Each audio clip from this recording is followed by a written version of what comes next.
Assalamualaikum dan salam sejahtera. Nama aku Rauda. Aku ni masih study. Sebelum ni, aku pernah upload juga cerita seram aku dekat Fiction Syasha. Dan Alhamdulillah, cerita aku diterima. Aku dari dulu boleh rasa, boleh nampak, tapi tak adalah sampai 24 jam diri macam ni. Kadang-kadang Allah bagi pinjam dan kadang-kadang Allah simpan. Sebagai pelajar politeknik, dekat akhir-akhir semester ni, mesti dipenuhi dengan kuis, tes, assignment, study case, dan macam-macam lagi lah. Kalau diikutkan, memang tak sempat nak siapkan assignment dalam masa sehari suntuk. Tapi lain student, lain lecturernya.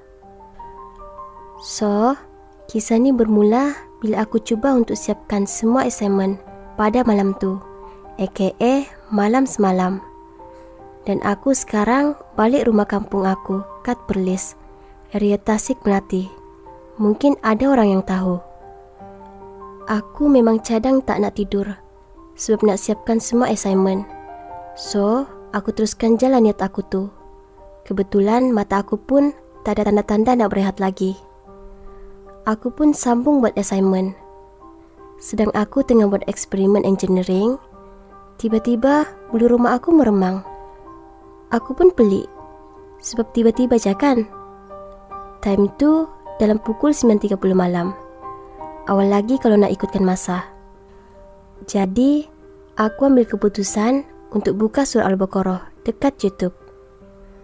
Sepanjang aku buka surah tu, okey lagi. Tapi, bila dah habis surah Al-Baqarah tu, aku masih rasa ragu-ragu untuk tutup laptop. Jadi, aku buat keputusan untuk buka bacaan yang 114 surah, 9 jam. Aku ingatkan, keadaan akan tambah okey. Rupanya lagi tambah buruk. Lupa nak cerita, rumah kampung aku ni 2 tingkat, atas kayu dan di bawah batu. Dan aku tidur dekat ruang tamu kat atas. Tidur atas lantai je lah. Mana nak cukup katil seorang satu kan? Sedang aku tengah buat assignment, tiba-tiba ada benda jatuh. Bila aku pusing, tak ada apa-apa pun yang jatuh. Bunyi itu seakan-akan memang barang tu ada dekat belakang aku, sebab kuat sangat. Tak lama selepas tu, kucing yang Tok Wan aku jaga ada kat sebelah aku dan terus mengiau seolah-olah hendak mengatakan sesuatu. Tapi aku tak faham. Aku terus mengusirnya untuk pergi. Aku pun sambung siapkan assignment aku. Tiba-tiba, lampu berkelip-lah pula. Aku ingat sebab kedipan mata aku. Rupanya memang lampu yang berkelip. Dan secara tiba-tiba, si dia menutup switch laptop, membuatkan laptop aku kelam seketika. Dan memang tidak sangka, laptop aku dikawal oleh sesuatu, di mana mouse dan keypad yang bergerak terlalu laju. Aku dah start gelabah. Memang aku tahu aku boleh lawan benda tu. Tapi dalam masa yang sama, benda tu juga sedang melawan aku. Berkumat kamit mulut aku menyebut kalimah-kalimah suci ayat Al-Quran bersama zikir peninding diri. Dan keadaan beralih normal buat seketika. Aku pun sambung menyiapkan assignment aku seperti biasa. Sedang neka menggunakan Google Chrome bagi mendapatkan maklumat, tiba-tiba pintu bilik di sebelah kiri aku terbuka. Dan aku memang yakin ibu aku yang keluar. Aku pun tanya, "Ai, awalnya ibu bangun?" Dan bila aku pusing, tiada apa-apa di sana. Ya, aku pun fikir macam cerita dalam TV, tapi ianya menjadi realiti. Dan tanpa disangka, pintu ditutup semula. Pintu bilik itu adalah pintu yang paling susah untuk dibuka. Hati aku dah berdegup kencang. Tangan aku dah menggeletar. Sungguh aku tak pernah rasa macam ni selama ni. Sebelum ni, aku boleh kawal diri aku dan benda tu. Tapi sekarang tak boleh, sebab benda tu terlalu banyak dan kuat. Dan aku membuat keputusan untuk memaksa diri aku tidur di situ, sebab takut untuk bergerak ke mana-mana. Semasa aku nak baring, buku jatuh.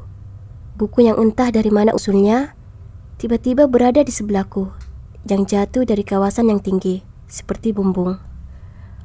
Aku masih menguatkan diri sendiri dengan terus membaca ayat kursi, dan semasa aku membaca ayat kursi, aku merasakan bahwa ada sesuatu di belakang aku. Tapi aku tidak menoleh.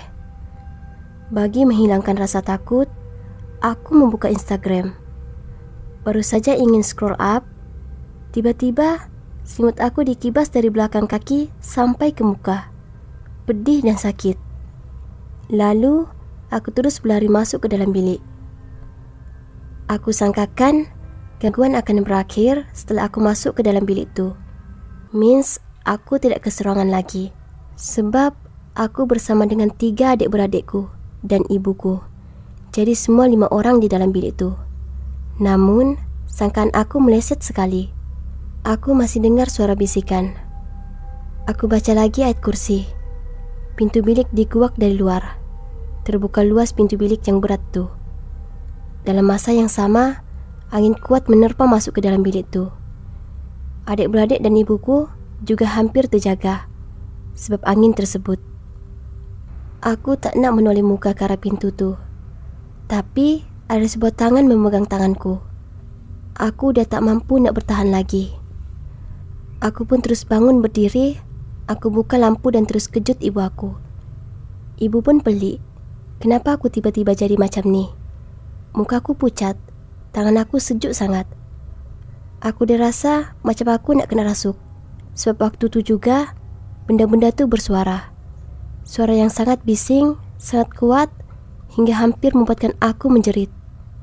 Dan sekiranya aku menjerit, sudah tentu aku akan histeria. Tak pun memang confirm kena rasuk. Bayangkan, masa tu pukul 3.30 pagi. Siapa je nak tolong aku time tu? Silap-silap, orang lain pun ingat diorang bermimpi. Dan takkan ada siapapun yang tolong aku. Dan Alhamdulillah, ibu aku pun setuju nak tidur dekat bawah. Sebab ibu aku pun tak boleh nak tidur. Gangguan tu tidak berakhir walaupun aku turun ke tingkat bawah. Dia masih mengganggu aku ketika aku cuba siapkan assignment aku. Bukan tak nak tidur, tapi tak boleh nak tidur. Aku jadi takut sangat-sangat. Kisah seram ni mula hilang bila ayah aku bangun dari tidur untuk bersiap pergi kerja. Waktu tu jam 5.10 pagi. Aku ceritakan cerita ni kepada ibuku. Dan aku juga dapat mengenal pasti sebab benda tu kacau aku. Yang pertama, sebab aku tengah lemah. Dan yang kedua, sebab benda yang ada kat rumah kampung aku tu, dia tak suka orang lain tidur dekat bilik tu. Dan tempat yang aku tidur tu, tempat dia. Dia jaga tempat tu. Pengajaran yang aku dapat daripada kisah ni, walaupun kita rasa diri kita kuat, tapi kita sering terlupa bahawa Allah yang berkuasa seluruhnya. Aku bersyukur sebab Allah selamatkan aku daripada berlaku perkara yang tak diingini. Terpulang korang nak percaya atau tak, aku tak paksa. Cuma cerita ni, sumpah, memang terjadi dekat diri aku. Sampai sini saja cerita aku. Lain kali, aku akan cerita lagi. Sampai jumpa.